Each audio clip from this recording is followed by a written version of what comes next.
ప్రతి సంవత్సరం శ్రావణ పూర్ణిమ నాడు జంధ్యాల పౌర్ణమిగా జరుపుకోవడం మన సంప్రదాయాలలో ఒక భాగం.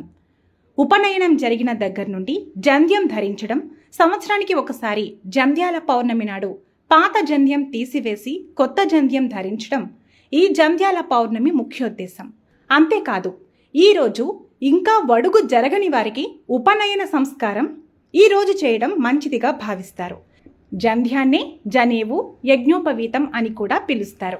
ఈ యజ్ఞోపవీతంలో బ్రహ్మచారులకైతే 3 జంధ్యపు పోగులు, గృహస్థులకైతే 9 పోగులు అంటే 3 సెట్లు కలిపి ఉంటాయి. పాత జంధ్యం తీయకుండా కొత్త జంధ్యం తలపై నుండి ధరించాలి. తర్వాత పాత జంధ్యం తీసివేసి మొక్కల మధ్యన ఎవరూ నడవని చోట వదిలిపెట్టాలి. కొంతమంది పాత జంధ్యం కాళ్ల వైపు నుండి పాదాలు తగలకుండా తీసివేస్తారు. కొత్త జంధ్యం ధరిస్తూ సంకల్పం, మంత్రం చెప్పుకోవాలి. పూర్వం ఉపనయనమైన పిమ్మటే విద్యాభ్యాసం ప్రారంభమయ్యేది. ఈ రోజునే జ్ఞానమునకు అధిదేవత హయగ్రీవ జయంతి కూడా జరుపుకోవడం విశేషం. అయితే ఈ పండుగ పద్మశాలి కులస్తులకు ప్రత్యేకమైనది. ఈ రక్షాబంధన్, అదే రాఖీ పౌర్ణమి రోజున జంధ్యాల పున్నమి వేడుకలను అంగరంగ వైభవంగా జరుపుకోవడం విశేషం. పద్మశాలి కుల బాంధవులంతా మార్కండేయ దేవాలయాల్లో, కుల సంఘ భవనాల్లో ప్రత్యేక హోమం నిర్వహించి ఆలయాల్లో ప్రత్యేక పూజలు నిర్వహించడం ఆనవాయితీ.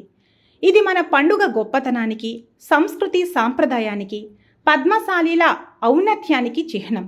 అందుకే రేపటి జంధ్యాల పున్నమి వేడుకలను రాష్ట్రంలోని పద్మశాలీలంతా అంగరంగ వైభవంగా జరుపుకుని పద్మశాలీల పండుగ గొప్పతనాన్ని ప్రపంచానికి చాటేలా వేడుకలు నిర్వహించుకోవాలని, ఈ పండుగతో పద్మశాలీల ఐక్యతను మరోసారి చాటాలని, జై మార్కండేయ నినాదాలతో హోరెత్తించాలని నేతన్న టీవీ ఆకాంక్షిస్తుంది.